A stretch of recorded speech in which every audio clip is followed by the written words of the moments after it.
Passons à présent au Moyen-Orient. D'après Reuters, au moins 20 hauts commandants iraniens, parmi lesquels le chef du corps des gardiens de la Révolution, ont été tués dans les attaques israéliennes.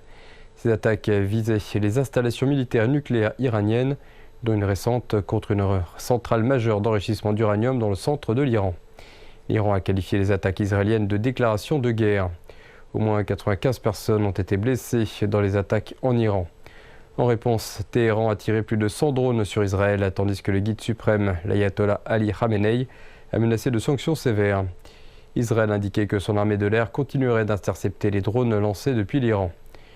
Le Premier ministre Benyamin Netanyahou a précisé que l'opération se poursuivrait aussi longtemps que nécessaire pour éliminer les menaces iraniennes.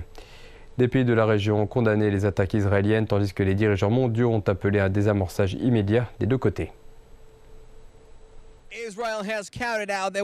Israël a lancé une vague d'attaques coordonnées en Iran, frappant des centres de commandement militaire et des infrastructures nucléaires, notamment le site nucléaire de Natanz, l'un des sites les plus sensibles du programme nucléaire iranien. Ces attaques ont coûté la vie à des officiers militaires supérieurs. Le corps des gardiens de la révolution islamique a confirmé la mort de Hossein Salami, l'un des commandants les plus puissants et les plus haut placés d'Iran. Par ailleurs, Mohammad Bagheri, chef d'état-major des forces armées iraniennes, a également été tué selon la télévision d'État iranienne.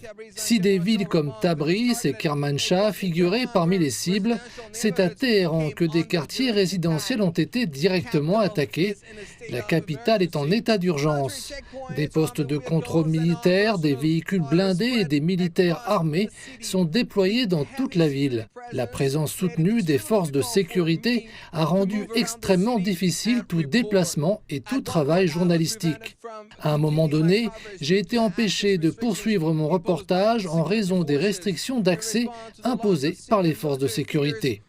En réponse à la perte de hauts officiers militaires, le dirigeant suprême iranien a commencé à nommer de nouveaux commandants à des postes clés, signe de la détermination des dirigeants à maintenir le contrôle et à se préparer à tout ce qui pourrait arriver. Les tensions sont désormais à leur comble, l'Iran a également lancé des représailles et l'incertitude pèse lourdement sur l'Iran et ses pays voisins.